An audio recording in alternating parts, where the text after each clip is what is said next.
Welcome to Ed Leader with your host, Dr. Rob Jackson. Join Dr. Jackson for conversations and reflections on improving educational leadership from the classroom to the boardroom and beyond.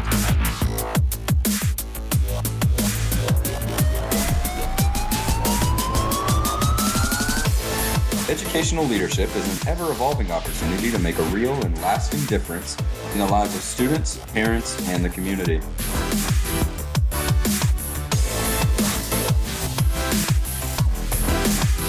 And now, here's your host, Dr. Rob Jackson.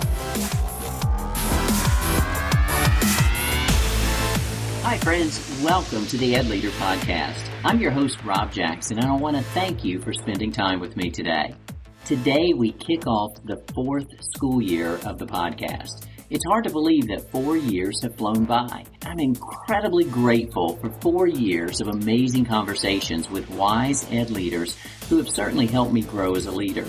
I'm also extremely grateful for the Ed Leader community with listeners in 1,366 cities. Last week, a listener in Indonesia tuned in, bringing the total number of countries Ed Leader is heard in to 50. Wow! Thank you for growing with me. I hope the podcast has added value to you and commit to continuing to do my best to plan and produce episodes that help each of us grow as a leader. If you have not, please take a moment to rate and review the podcast on your podcast player and share it with your network of colleagues and friends. The Ed Leader podcast community continues to grow worldwide because of your kind words and positive ratings.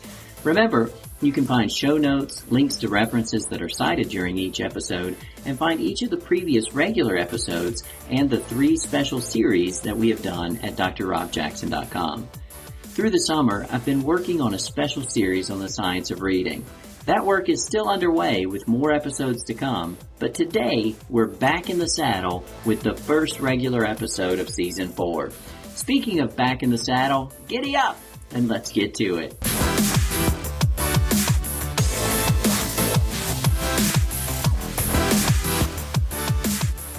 The most listened to episode of Ed Leader to date was a conversation with Breanne Hall and Heather Boston on MTSS.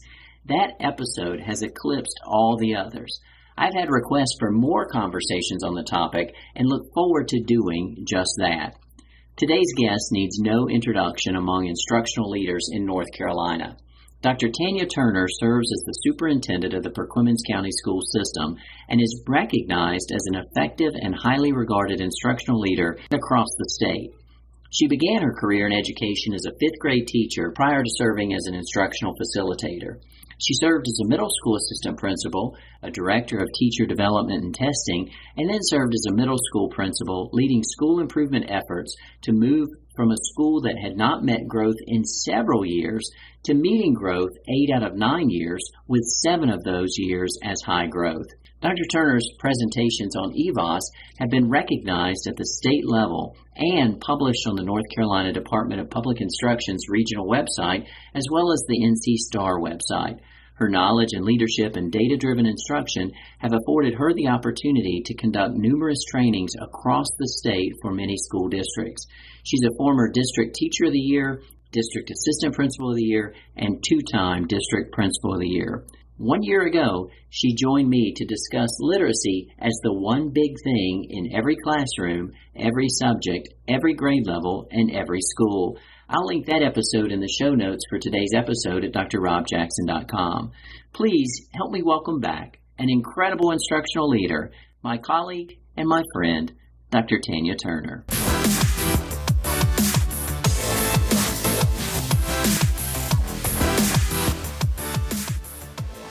What an incredible honor it is to welcome back my friend, my colleague in this incredible work, Dr. Tanya Turner. Dr. Turner, thank you for joining me again on the Ed Leader podcast. Thank you for having me. We were together on the podcast. We were talking about literacy, and I received so much positive feedback as several wanted to learn more about what you were doing in Perquimans County Schools, and you were so generous to share. And in fact, I'll share with our listeners, we actually had you come into our school system here in Carteret County and work with our administrators, and it was absolutely fabulous. Maybe I shouldn't share that, or you will never be in Perquimans because everybody's going to want to steal you away. But certainly I appreciate your willingness to help others and to be a resource to so many across the state. Thank you for what you do in Perquimans, and thank you for all you do for so many. Thank you, Dr. Jackson. You're always too kind to me. Oh, no, not at all. Well, speaking of Perquimans County Schools, tell us as we kind of get into the conversation, how's everything going? How's the work in preparing for the new school year? How are we doing there in the land of the pirates? We're doing great in Perquimans County. We're very proud of the results that we received at the end of last school year. It's looking like about 90% of our tested areas improved. Over almost 70% of those areas were better than we were pre-pandemic. So I'm just so proud when we hear about all the learning loss that's taken place across the state and the nation, to know that so many of our students perform better than they did before the pandemic even hit makes us incredibly proud and helps us to realize that some of the things that we're doing are on the right track and that we need to continue moving in that direction. So we're starting this school year very excited and proud of the work that was accomplished last year. We also won another state championship. I think the last time that I was on the podcast with you, I celebrated the fact that we had won one, and now we won back-to-back state championships in baseball. So we're very proud of that. And just had a stellar year in athletics all the way around. We went deep into the playoffs in almost every area, and many of our individual sports went to the state competition. Our cultural arts did well. Our band got the highest rating of any 1A high school band in the state during fall competition. So I felt like we came out of the pandemic extremely strong. So I'm proud of the students and staff and all the parents in the community that supported us along the way, because it was definitely a community effort. Well, you know what? I'm not surprised to hear that the students of Perquimans County Schools are doing so well academically, athletically, and artistically. You are a phenomenal leader. For our listeners, I may have shared in our last conversation, I actually met you for the very first time. You were serving as the principal of Chowan Middle School, and I don't think it took too long before I realized that there may be another work for you to do. And so you began to serve as the assistant superintendent of curriculum. And now you've spent multiple years as the superintendent in Perquimans County Schools. And so I'm not surprised to hear of that growth in all areas and to hear excellence is permeating throughout the school system. Congratulations. That is absolutely phenomenal.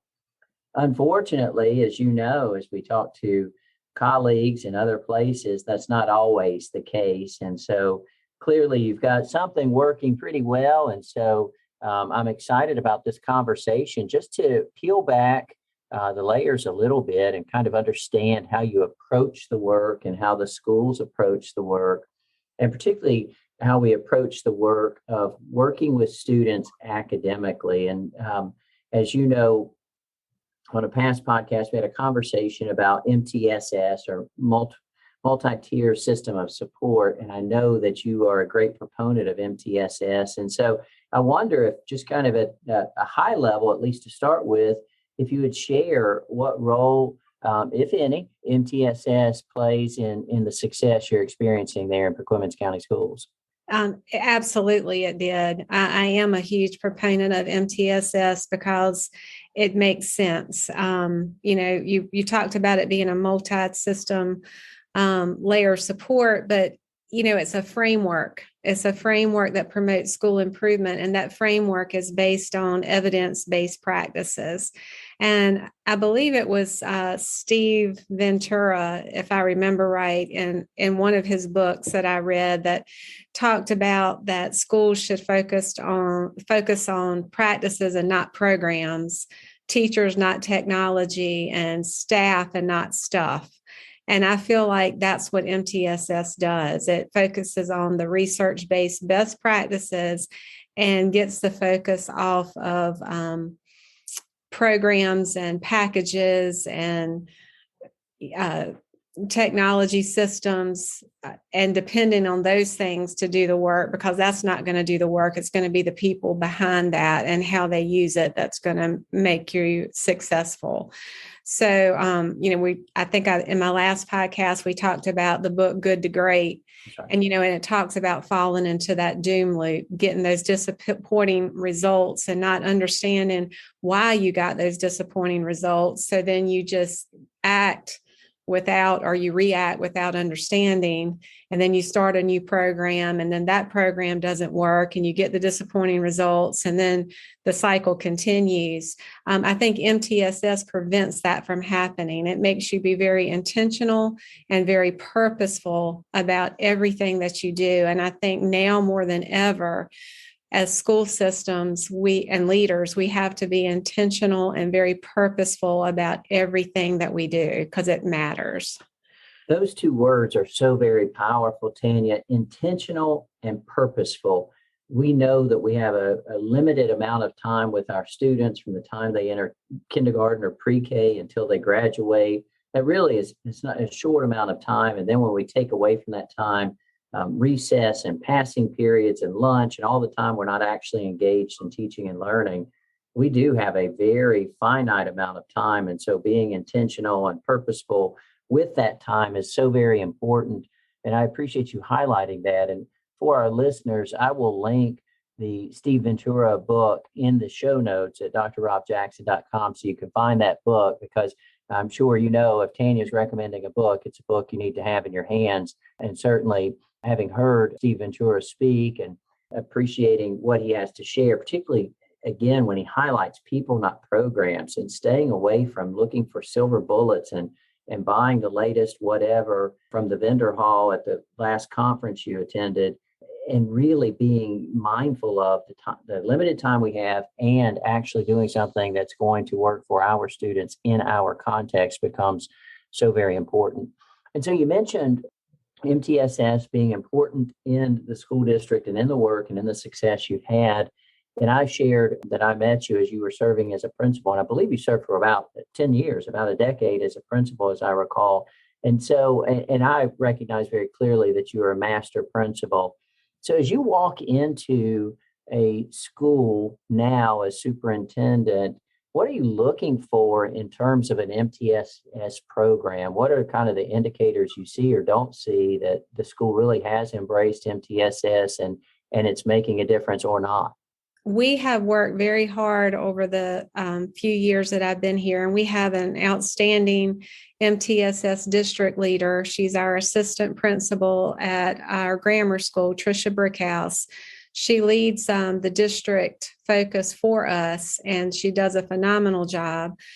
And what we have been working on as a district is defining and determining our ICE. And ICE stands for instruction, curriculum, and environment. And that helps us be very intentional with what we're looking for when we go into the classrooms. So as leaders, the very first thing we have to do in our buildings is determine that ICE. As a K-2 school, what does the instruction, the curriculum, and the environment look like in math? What should it look like in English? What should it look like in terms of our behavior? And that should be clearly mapped out so that your administrative team at the district and at the school level is on the same page for what those expectations are. And after we determine that, then it's about, rolling those expectations out to your teachers in your schools and getting them to define either as grade levels or subject areas, what that ICE looks like in kindergarten, in first grade, and second grade, and third grade. right on up through 12th grade. And hopefully you're going to have some district alignment there so that we're all talking the same language and, all of our arrows are going in the right direction. And what we've done in our schools is our principals have asked our teachers, once we have all this defined, is we've had the teachers to define their individual classroom ICE. And it causes a teacher to really sit down with their grade level partners, with their subject partners, and really think about their classroom and what they have learned about those high yield instructional practices and what they've been taught about MTSS. And then they clearly define that and they submit it to the principals. Well, when we do walkthroughs as a district and when the principals do walkthroughs on their own at the school level, when they go into the classrooms, they're looking for these components that have been defined in their ICE. So if they see something that doesn't quite line up or mesh with what the expectations are, then you have a conversation about it. If what the teacher's doing is contrary to what they have submitted or what they have decided the ICE should be in that grade level or classroom, then we talk about it. So it's a constant coaching model that's going on. And I believe it helps everybody to improve. It helps everybody to understand what the expectations are. And that helps everybody rise, to a higher level of performance. But it's crucial that you have to get in those classrooms. You have to get in those classrooms and see what's going on. If learning is the most important thing that we expect to happen in our schools, then that should be a very high priority in how we spend our time. If we're not in the classrooms, if we're not inspecting what we expect, then that sends a strong message that, learning is not the most important thing that's going on in the school. So when we walk into the schools, that's what we're looking at. We're looking at the ICE that we have defined as a district and then at the school level. And when we finish those walkthroughs, we come back together as a team and we talk about it. We talk about the strengths. We talk about the areas of improvement, where professional development is needed, who needs coaching. And that kind of drives everything that we do. There's so much power and so much to unpack there, Tanya. Thank you very much. I've said often and for years that particularly among ed leaders, we can tell very quickly what's important to you by looking in two areas. One, your checkbook, what are you spending money on? And two, your calendar, where are you spending your time? And I absolutely agree with you that if learning is important, if it's the highest priority, if it's our reason for being, then that should be where we're spending our time, and not just the school-based folks, but our district-based folks as well. We really should be in classrooms if we really want to impact teaching and learning and student success and student outcomes. And I appreciate you sharing that. I love this acronym of ICE, particularly on the coast in the middle of summer, thinking about ICE. There's a great importance to ICE, and it makes a radical difference when you have ICE and when you don't have ICE. And so I do appreciate that.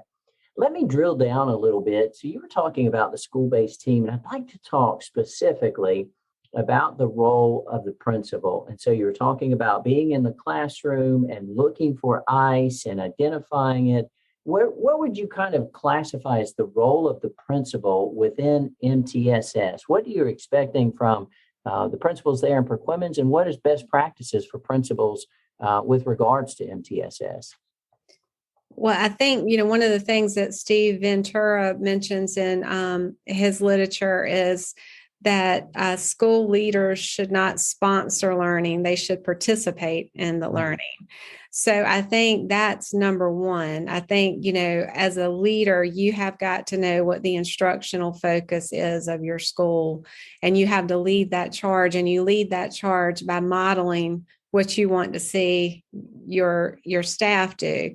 So if you're having professional development on MTSS, or if you're having professional development on those high yield strategies, or what your core is going to be about, or what your supplemental strategies are going to be, or what your intensive support is going to be, the principal needs to be at the table. They need to be part of that. If they're not part of that, then how are they going to inspect what they expect? There was a definition, I think it was the last training I sat in with MTSS this summer, I believe it was this summer, and they defined expectations as what you allow to happen. And I love that definition. Expectations are what you allow to happen. So I think principals have to be at the table with the teachers. They have to be learning partners with the teachers. They have to be knowledgeable about what their core is. They have to know what's working, what's not working, what needs to be adjusted. They have to be present in those classrooms. They have to be the coach of their teachers. I talk a lot about, with teacher shortages right now, we don't need to be about coaching people out of our building. We need to be about coaching our people up. We don't have people standing at the door waiting to take our teachers' places. So if we have a teacher that's struggling, we need to be able to support and give that teacher what they need and address the areas that they're weak in so that we can make them better teachers and hopefully turn them into somebody that's going to be invested in our school system because we invested in them. So we've even taken our MTSS model and we have wrapped it around our staff. So just like we use that pyramid of, here's our core for our students, our differentiated core for, 80% of our students, we define what that differentiated core was for our teachers. What do we know and expect our teachers to be able to do in regards to their curriculum, their pedagogy, their classroom management. And then, you're going to have a subset of those teachers that are going to need some supplemental support. Maybe they're a beginning teacher and they need some help with classroom management. So we've had our principals identify who those people are and what's the supplemental support that they need so that it's differentiated based on that teacher. And then you're going to have that small percentage of teachers that need that intense support. Maybe they need to be put on a plan, but that plan doesn't need to be seen as punitive. When we have students that are receiving intensive support, it's not punitive, it's to help that student get to where they need to be. So it's the same thing with our teachers. If they're in that intensive support part of the MTSS for our staff, then what is it that teacher needs to receive in order to improve so that they're down to that tier 1. So we're treating, we've taken that MTSS model and we're using it across the district, not just for our students, but for our staff too. And I think by doing that with our principals and our assistant principals, it helps them to even understand and internalize the MTSS model even more. Because it's the way we do business. It's a framework for improvement. I mean, that's what MTSS is. It's a framework for improvement. It's not a program. It's about best practice. So that's why I like MTSS so much. It's not about the new shiny way of doing something. It's just good best practice. Absolutely. And defining what that best practice is and defining our expectations and what we're actually going to see in each classroom for every student is so very critical. I very much appreciate what you shared there in terms of applying that MTSS model with professional development for our teachers, because I agree with you. We can't coach our teachers out. We've got to coach them up. And certainly when we do invest in our teachers, I do believe that they become invested in us and in our school system. And you and I can name teachers who might have had a shaky start, but became very strong teachers across their career, and teachers that we were happy to place students in their classroom because we knew that they would do such a great job. And if no one had invested in them, they may not have been there to do that great job. And so I really do appreciate that. Tanya, you and I share in our background that we were elementary teachers and loved being teachers and loved being in our classrooms.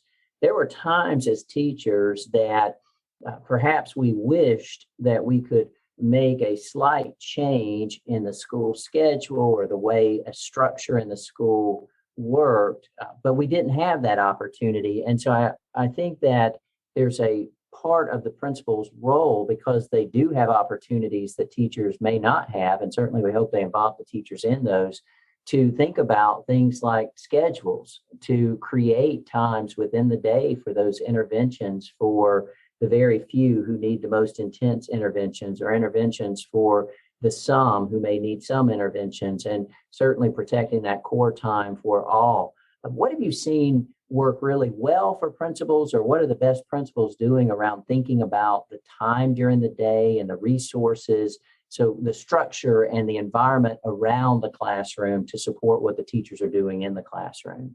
We have a win time, what individual needs, I think is what it stands for. It's called win time. We have that at each one of our schools. That was kind of a new thing, I think, more for our older students than it was for the younger students. So I think we're further ahead with our two elementary schools than we are with our middle school and high school, and much more so probably high school is the furthest behind in that area, but we're getting better at it. I think the biggest challenge for us has been to define what that set of supplemental services and supports are to support the tier 2, and what are those supplemental or intensive services and resources that we're going to use to support the tier 3, really clearly defining those in the area of reading, in the area of math, in the area of behavior, so that it becomes very, again, focused and intentional, purposeful and intentional, to make sure that we're addressing the students' needs. So the principals have been very strategic with their PLCs and making sure that the PLCs are focused on student data, so that they're looking at who are the students who are tier 1, who are the students that are in tier 2, who are the students that are in tier 3. Are we moving kids from tier 3 to tier 2? Are we moving kids from tier 2 to tier 1? Who are we moving? Why are we moving them? What's being effective? What's not being effective? Really analyzing the resources that we're using to determine if they're being used with fidelity, and which ones need to be eliminated, that stop, start, continue model, so that we are not wasting time and that we're not wasting money. I just feel like this past year, we were so intentional and so purposeful about everything that we did. And our elementary schools definitely show that. And I think that we're working more towards using more groups in the secondary school, similar to the elementary. As elementary trained teachers, that's a natural thing for you to do. It's not so natural when you get to the secondary level, but we know it's an effective practice if you're taught how to manage it in your classroom and how you use your data to drive those groups. So we're continuing this year with making sure that we have that ICE clearly defined K-12 in all areas, in our math, our reading, and like I said, our behavior. And we're looking at our social and emotional practices with our universal screeners, and we're looking at our attendance model, since attendance has really become a big thing with since COVID, and looking at, what kinds of supplemental services we can give those students who are not attending school the way that they need to attend, and how we can get them back on track. Anytime you are sharing, I'm taking copious notes because I learn every single time, and I just appreciate you. And I appreciate the two words that you've come back to, circled around to several times in our conversation: purposeful and intentional, because it feels like if I were to try to sum you up as a leader, those are two words that would come to the forefront in terms of the way you approach the work, whether it's disaggregating data, and you and I could have a long conversation about that and your passion around how we use EVOS and the data we have. And certainly I know you're very purposeful and intentional with that, or purposeful and intentional with how you work with principals and other staff members. And I just appreciate you so much and feel like I really could have a year of podcasts with you, Dr. Turner, and we would all be the better for it. And so I just appreciate so much your willingness to share so much of your precious time with the listeners of Ed Leader. And I appreciate the role you've had in helping me grow as an educator. As we kind of close our conversation, I wonder if you have a message for Ed leaders as we approach this brand new school year. It's the fourth school year impacted by the pandemic, and we hope that the pandemic is waning and behind us. We never know what the year holds, though. And so I wonder if you have any message that you'd like to share with our listeners. I think one thing, and this is kind of maybe off topic from MTSS, but one thing that's been on my heart is that as educators, we need to be proponents of our profession. I think with the pandemic, there has been a lot of negativity around our profession and around education from us as educators. And I can truly say that if I could go back and do it all over again, I would choose the same path that I went down this time. I'm entering my 31st year of education, and I have loved every job that I have had as an educator throughout my going on my 31st year. And if we want people to start going back into the field of education, then we need to champion our profession and stop focusing on the negatives and focus on the positives. So I feel like that's what we need to be doing. Focus on what we can do. We can't control everything. I love that quote by Edward Hale. I'm only one, but I am one. I can't do everything, but I can do something. And don't let the things that I cannot do interfere with the things that I can. There's so many things that we can do as educators. We can make a difference in the lives of children every single day. We have opportunity every single day to change somebody's life for the better. So let's focus on changing somebody's life for the better. My motto has been since I came to Perquimans, every child, every chance, every day. We have hung on to that motto because I believe that's what education is all about. Every child, every chance, every day. I believe that's what MTSS is about. But we're adding one little quote to that this year, and that's be the one that makes a difference. So every child, every chance, every day, be the one. So that's my message to everyone, I think, is to be the one that makes the difference. So I love that. I love that. Be the one. And I love the work you do. And I love your willingness to share from your experience and your expertise. Dr. Turner, thank you for sharing with us today. Thank you. I enjoyed it. I hope that you enjoyed our time together with Dr. Turner. I'm interested in your thoughts. Please keep sharing your feedback on Twitter at Dr._Rob_Jackson, through email, or by commenting directly on the show notes page. If you think it's been helpful, please share the episode and the podcast with your network of friends and colleagues. Thank you for spending time with me today, and thank you for all that you do for every student, every teacher, and every staff member. You are making a difference. If no one else has told you, I want you to know that I believe in you. Good day. Thank you for listening to the Ed Leader Podcast. Please subscribe to the podcast and consider leaving a review with 5 stars on Apple Podcasts so that we may continue to grow the Ed Leader community. We hope that you have enjoyed your time with Dr. Jackson. Until next time.